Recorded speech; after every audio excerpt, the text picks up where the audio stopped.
Good evening, class of 2010. Before I commence my speech, I would first like to thank my family, especially my aunt and uncle who came down from California, and my grandparents who flew from halfway around the world. I would also like to thank my friends and my academic adjudicators. Without any of you, I would not be where I am today. Thank you, because without your help, I would not have been given this chance to represent the class with a lengthy speech comprised of highly personal anecdotes, a chance I now plan to take full advantage of. Now, I realize that some of you do not care for what I'm about to say, so I invited Nathan Turner up here to enhance this experience with some mood-setting music. Some mood-setting music.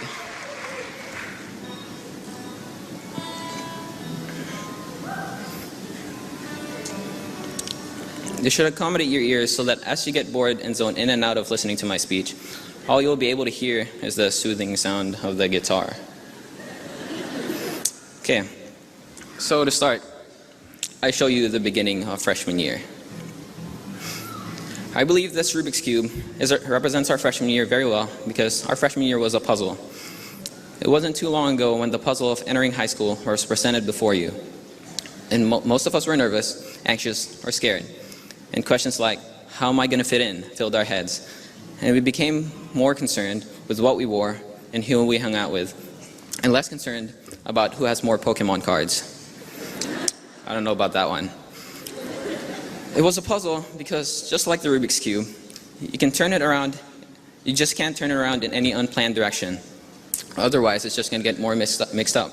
So, you have to start matching colors. You have to know what's going on where, who's dating who.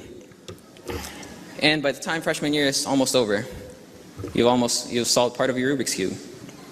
But you still have a long way to go. Now, sophomore year was kind of a blur. Hold on one second.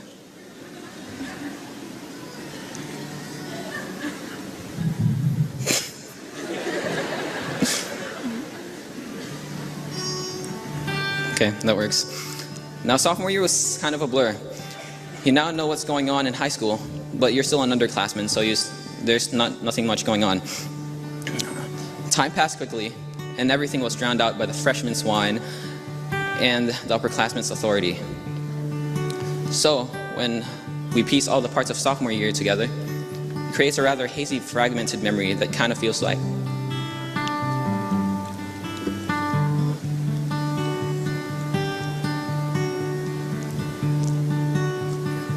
and then he just started crying all over the place, so I did what anyone else would do. Now it's already late and my pants were still not dry, so I decided to get creative.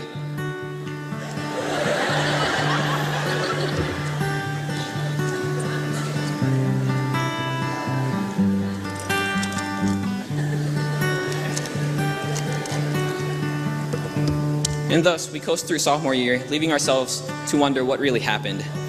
Yet we managed to solve more of the Rubik's Cube. And then junior year. You're finally an upperclassman, and you are now entitled to a lot more power to influence the school. You are becoming more of a leader than a follower, but you soon realize that it just gets much harder from here. More AP classes are available. The IB program begins. Coaches rely on you more. Underclassmen begin to look up to you. And you're finally allowed to go to prom. It's all fun until you begin to realize what the responsibility that's been given to you. And you have to be careful what you do because any wrong move can send you back to square one. Every move you make has to be just right so that the last year in high school will be simple. Now, if you've set it up right, senior year wouldn't be as complicated as your previous three, because most of you don't even have a fourth period. But there is one important thing that you need to get out of the way before you leave, and I think I can best describe this through the words of Lance Jabber. So imagine that you're a single guy, and you decide that it's time to start thinking about getting married. But you're still young, you don't want to rush into anything, So you spend years trying to find the perfect girl. Every chance you get, you travel all over the country just to try and meet new people. Some you like more than others, some are too nerdy, while others party too much. But finally, after all your searching, you think you find the perfect one. Oh, she's incredible. She's fun, smart, sexy, everything you wanted in a woman. And you decide to propose. But you only get one shot, and you can't screw it up. So you spend months agonizing on how you're gonna do it, what you're gonna say to her. You set a deadline for yourself so that you can't put it off forever. And as the deadline approaches, you begin to get nervous. Are you good enough? Oh, it feels as though everything you've been doing in your life has been leading up to this moment. Finally, the deadline is here. Oh, you're so nervous. She's way out of your league. Is the ring big enough? How many mistakes have you made so far? Is it too late to go back? And then it's over. You've submitted your proposal and there's nothing more you can do.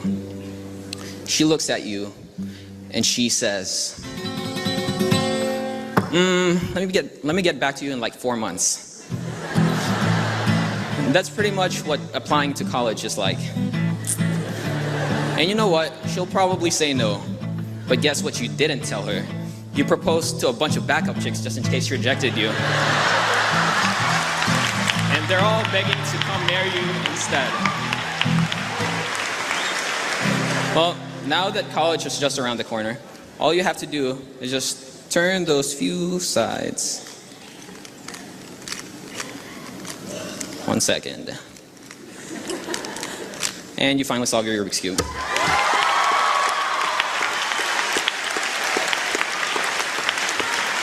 So now it's time to say goodbye to high school and say hello to college.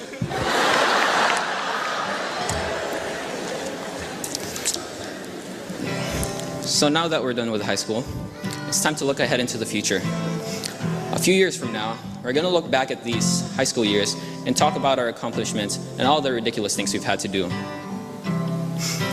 We'll all probably laugh about all the stuff we've done and said while we were still in high school. And then just remember, you gotta just remember. As we go on, we remember all the times we had together. And as our lives change from whatever, we will still be friends forever, yeah.